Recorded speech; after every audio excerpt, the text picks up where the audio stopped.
नमस्कार, दिन भर की बड़ी खबरों में आपका स्वागत है। मैं हूं आराधना। आज इस बुलेटिन में बात होगी पीएम मोदी पर राहुल और खड़गे के तीखे हमले की। जो उचित समझो वही करो। संसद में घिरी मोदी सरकार की।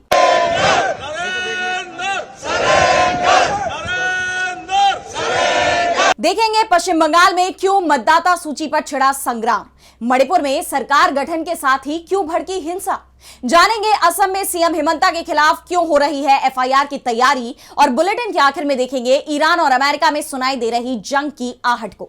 लेकिन दिन भर की तमाम बड़ी खबरों से पहले एक नजर आज की सुर्खियों पर। यूपी में एसआईआर की मियाद फिर बढ़ी। अब 10 अप्रैल को जारी होगी फाइनल वोटर लिस्ट। राजनीतिक दलों ने की थी तारीख बढ़ाने की मांग। लाडली बहना योजना पर मध्य प्रदेश के मंत्री के विवादित बोल। राजस्व मंत्री करण सिंह वर्मा ने कहा, सभी महिलाओं को बुलाओ, जो न आए उनके नाम काट दो। जम्मू कश्मीर के सीएम उमर अब्दुल्ला ने पेश किया बजट। 23,000 से ज्यादा नौकरियां, 200 ई बसें और नए अस्पताल समेत किए कई बड़े ऐलान। विकास और निवेश पर दिया जोर। पाकिस्तान के इस्लामाबाद में जुमे की नमाज के दौरान बड़ा धमाका। दर्जन भर से ज्यादा लोगों की गई जान, 100 से ज्यादा घायल। राहत और बचाव कार्य जारी। और हरे निशान पर बंद हुआ शेयर बाजार। 266 अंकों के उछाल के साथ 83,580 पर बंद हुआ सेंसेक्स, जबकि 50 अंकों की बढ़ोतरी के साथ 25,693 पर बंद हुआ निफ्टी। ये तो थी सुर्खियां। अब बात आज की सबसे बड़ी खबर की। पीएम मोदी ने राज्यसभा में राष्ट्रपति के अभिभाषण के धन्यवाद प्रस्ताव को लेकर अपना जवाब दिया। इस दौरान विपक्ष ने अपना विरोध जाहिर करते हुए वॉकआउट कर दिया। लेकिन पीएम के भाषण पर बवाल थमने का नाम नहीं ले रहा। राहुल गांधी ने जहां चीन के मुद्दे पर तंज कसा है, वहीं कांग्रेस अध्यक्ष मल्लिकार्जुन खड़गे ने पीएम के हालिया संबोधन को मुद्दों से भटकाने वाला बताया है। तो कैसे घिर गए पीएम मोदी, जानेंगे इस रिपोर्ट में। पीएम मोदी राज्यसभा में स्पीच देकर बुरे फंस गए हैं। कांग्रेस ने मोदी सरकार की घेराबंदी कर दी है। कांग्रेस अध्यक्ष और राज्यसभा में विपक्ष के नेता मल्लिकार्जुन खड़गे ने पीएम नरेंद्र मोदी के हालिया संसदीय संबोधन पर तीखी प्रतिक्रिया दी है। उन्होंने इसे तथ्यहीन और मुद्दों से भटकाने वाला बताया।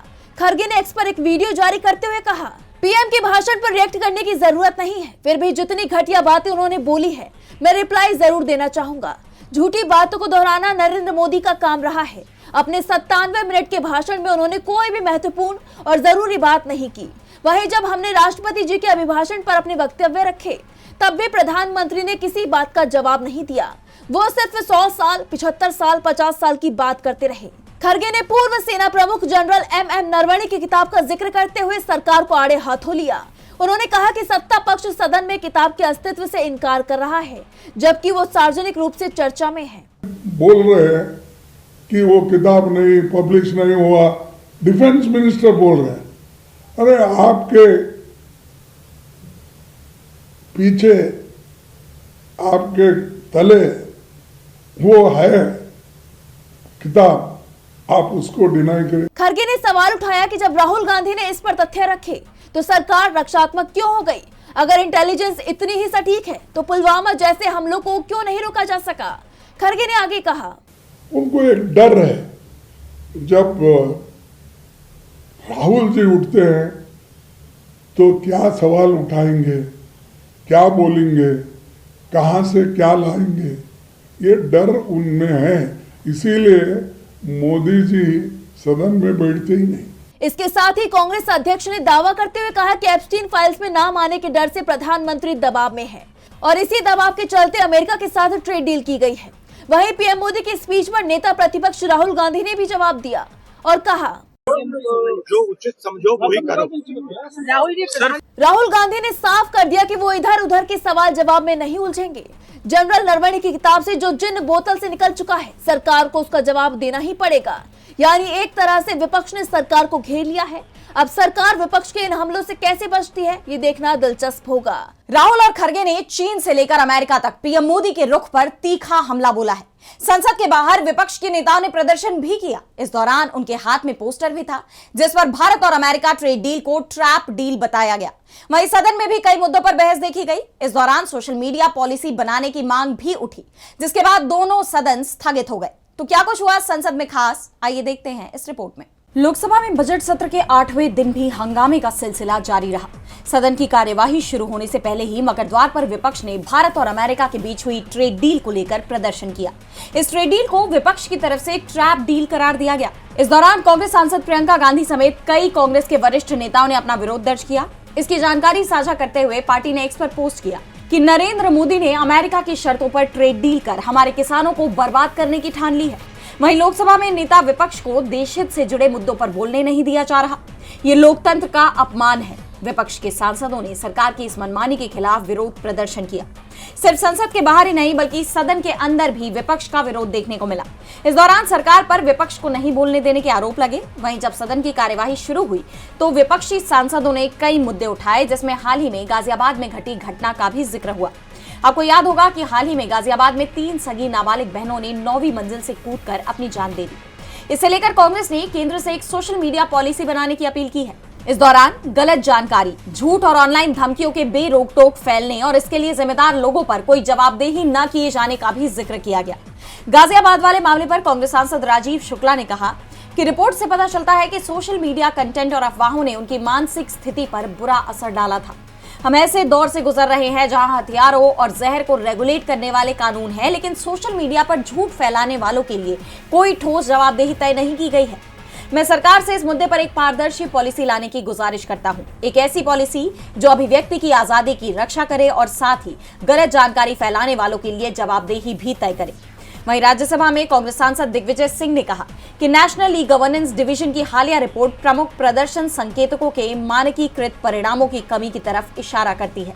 जब अभी तक प्रमुख प्रदर्शन संकेतक ही तय नहीं किए गए तो आप पीएम गति शक्ति योजना के तहत अपनी परियोजनाओं की निगरानी कैसे करेंगे? National e-governance division that report flags absence of standardized outcome of key performance indicators. Now when the key performance indicators have not been decided, how are you going to monitor your projects in the PM Gati Shakti Yojana? जैसा कि आप जानते हैं कि लोकसभा तो दिन में ही स्थगित हो गई थी और शाम तक राज्यसभा को भी 9 फरवरी यानी सोमवार सुबह 11 बजे तक के लिए स्थगित कर दिया गया। अब 9 फरवरी को जब संसद की कार्यवाही जारी रहेगी तो उस दिन क्या कुछ देखने को मिलता है, इस पर सबकी निगाहें रहेंगी। संसद में विपक्ष मोदी सरकार को हर मोर्चे पर घेरने में जुटा हुआ है, तो एसआईआर के मुद्दे पर भी वो पीछे हटने को तैयार नहीं है। उत्तर प्रदेश से लेकर पश्चिम बंगाल तक हर जगह इस प्रक्रिया पर सवाल उठ रहे हैं और अब पश्चिम बंगाल में टीएमसी ने चुनाव आयोग पर गंभीर आरोप लगाए हैं। पार्टी ने दावा किया है कि एक खराब सॉफ्टवेयर के जरिए वैध वोटर्स के नाम राज्य की लिस्ट से हटाए जा रहे हैं। तो क्या है पूरी खबर, जानेंगे इस रिपोर्ट में। पश्चिम बंगाल में एसआईआर को लेकर राजनीतिक पारा चढ़ा हुआ है। तृणमूल कांग्रेस और चुनाव आयोग के बीच खींचतान तेज हो गई है। टीएमसी के सांसद साकेत गोखले ने चुनाव आयोग पर खराब सॉफ्टवेयर के जरिए वोटर्स के नाम हटाने का गंभीर आरोप लगाया है। साकेत गोखले का दावा है कि चुनाव आयोग एक खराब सॉफ्टवेयर का इस्तेमाल कर रहा है। उनके मुताबिक इस सॉफ्टवेयर में बंगाल की लिस्ट से बड़ी संख्या में वैध वोटर्स के नाम हटा दिए गए हैं। साकेत गोखले ने एक्स पर पोस्ट किया, आखिरकार चुनाव आयोग के अधिकारियों ने भी ये मान लिया है कि बंगाल की मतदाता सूची से बड़े पैमाने पर नाम एक रहस्यमयी खराब सॉफ्टवेयर के कारण हटाए गए हैं। हमारी नेता ममता बनर्जी और अभिषेक बनर्जी महीनों से इस तरफ इशारा कर रहे हैं, फिर भी मुख्य चुनाव आयुक्त ज्ञानेश कुमार चुप रहे। सवाल यह है कि चुनाव आयोग के लिए यह रहस्यमयी सॉफ्टवेयर किसने बनाया जो असली वोटर्स के नाम काट देता है? ये जानते हुए भी कि सॉफ्टवेयर खराब है, आयोग इसका इस्तेमाल बंद क्यों नहीं कर रहा? जमीन पर वोटर लिस्ट में हेरफेर करने की कोशिशों में नाकाम रहने के बाद बीजेपी के कंट्रोल वाला चुनाव आयोग अब दिल्ली में बैठकर अधिकारियों को बाईपास कर रहा है और सॉफ्टवेयर के जरिए नाम हटा रहा है। ये बहुत ही निचले स्तर की गंदी राजनीति है। जैसा आप जानते हैं कि मुख्यमंत्री ममता बनर्जी और पार्टी के महासचिव अभिषेक बनर्जी लंबे वक्त से एसआईआर के मुद्दे को उठा रहे हैं। ममता बनर्जी मुख्य चुनाव आयुक्त ज्ञानेश कुमार पर लगातार हमलावर हैं और मामला सुप्रीम कोर्ट तक पहुंच चुका है, जहां खुद ममता बनर्जी ने हाल ही में दलीलें रखी थी। पश्चिम बंगाल में चुनाव से पहले वोटर लिस्ट से जुड़ा ये विवाद आने वाले दिनों में और गहरा सकता है, ये तय माना जा रहा है। विपक्ष एसआईआर का विरोध कर रहा है तो विरोध मणिपुर की नई सरकार का भी हो रहा है।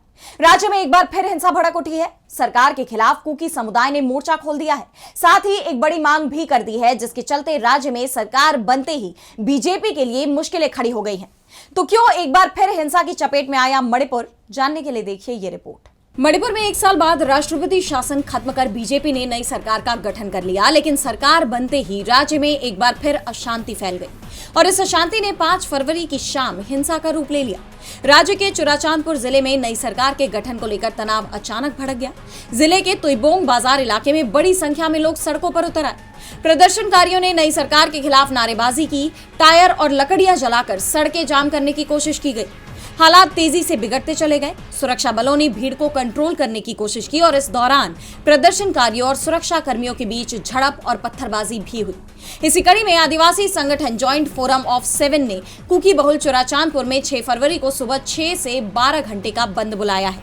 संगठन ने अलग कुकी प्रशासन की मांग दोहराते हुए समुदाय के सभी सदस्यों से विरोध में शामिल होने की अपील की है।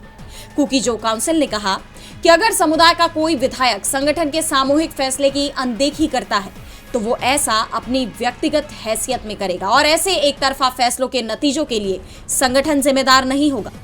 जैसा कि आप जानते हैं कि कुकी उग्रवादी संगठनों ने भी समुदाय के विधायकों को सरकार गठन में भाग लेने के खिलाफ कड़ी चेतावनी जारी की है। उनका कहना है कि अगर कोई भी विधायक सरकार में शामिल होता है तो वो खुद अपने लिए जिम्मेदार होंगे। दरअसल ये पूरा विवाद राज्य में नई सरकार के गठन और सरकार में कुकी समुदाय के नेताओं को शामिल किए जाने को लेकर है। खासतौर पर बीजेपी विधायक नेमचा किपगेन को डिप्टी सीएम बनाए जाने से कुकी समुदाय में नाराजगी है। समुदाय का कहना है कि उनकी लंबे समय से अलग प्रशासन की मांग को नजरअंदाज किया गया है और इसी वजह से लोगों का गुस्सा सड़कों पर दिखाई दे रहा है। जैसा कि आप जानते हैं कि मणिपुर में 3 मई 2023 से जातीय संघर्ष जारी है।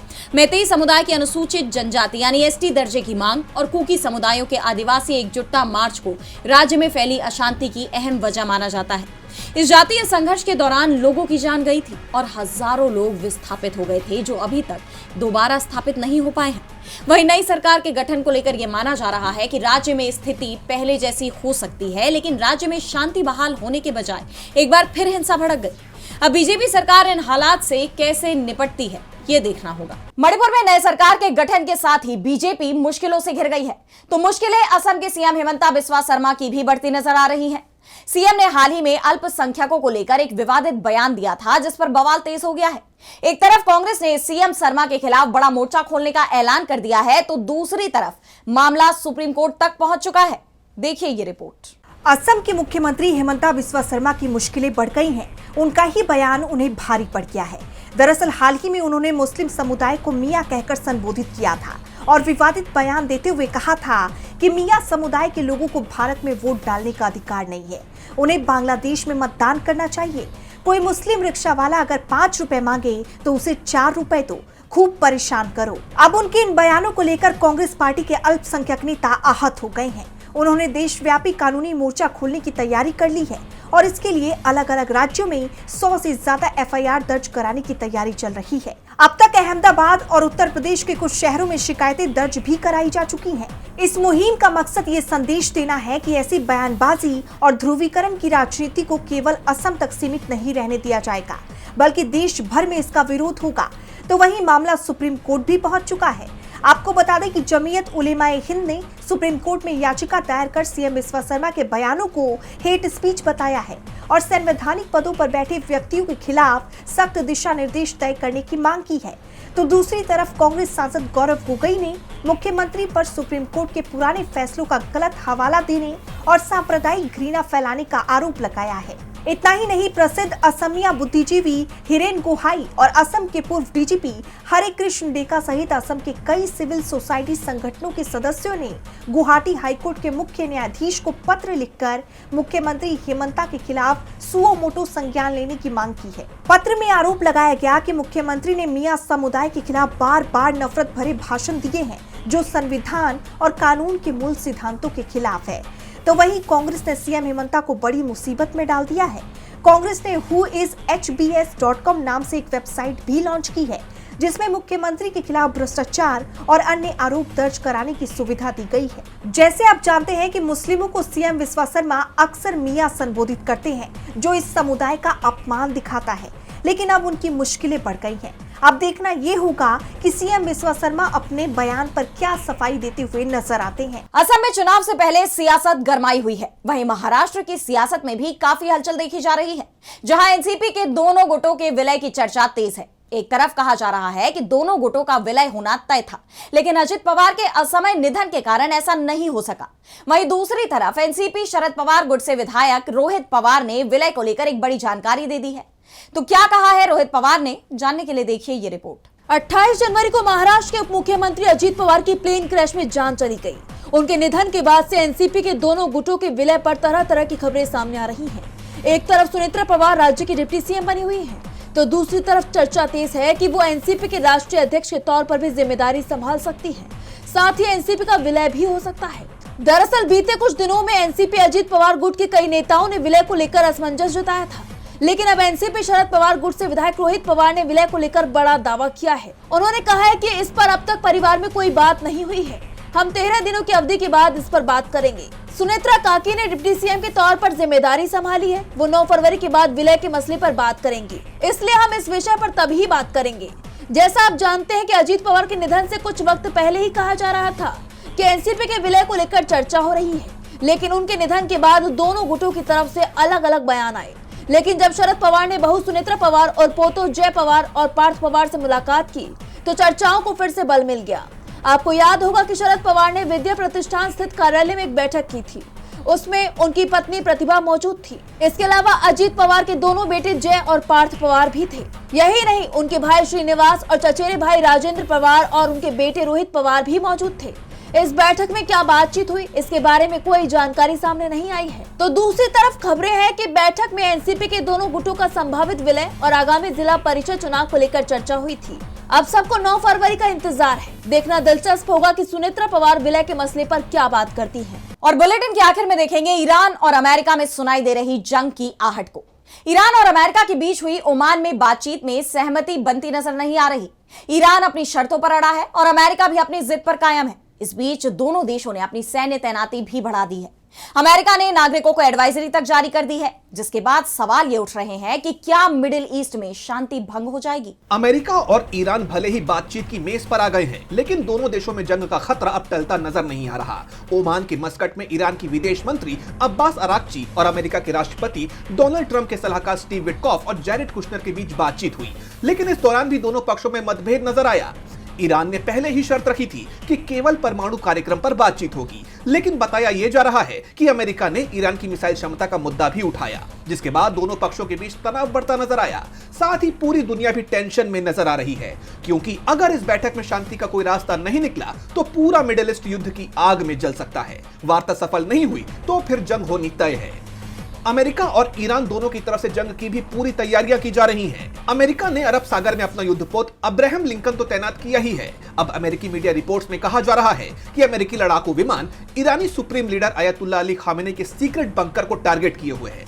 अमेरिका ने अपने नागरिकों को जल्द से जल्द ईरान छोड़ने की चेतावनी भी दे दी है। वहीं ईरान ने भी साफ कर दिया है कि अगर उस पर युद्ध थोपा गया तो वो पूरी तरह तैयार है। अपनी तैयारियों को मजबूत बनाते हुए ईरान ने अपनी सबसे एडवांस लंबी दूरी की बैलिस्टिक मिसाइल खुर्रमशहर 4 तैनात कर दी है। ये वही मिसाइल है जो बीते साल इजरायल के खिलाफ युद्ध में ईरान के लिए काफी कारगर रही थी। इसके साथ ही ईरानी सेना का नया कमांडर भी नियुक्त किया गया है। सर्वोच्च नेता खामेनी के करीबी शम खान को रक्षा विभाग का नेतृत्व सौंपा गया है, जिसके बाद इस क्षेत्र में हालात और बिगड़ते नजर आ रहे हैं। वार्ता से हल निकालने की बजाय दोनों देश जंग की तरफ बढ़ते हुए नजर आ रहे हैं। तो आज इस बुलेटिन में इतना ही। आप देखते रहिए डीबी लाइव। नमस्कार।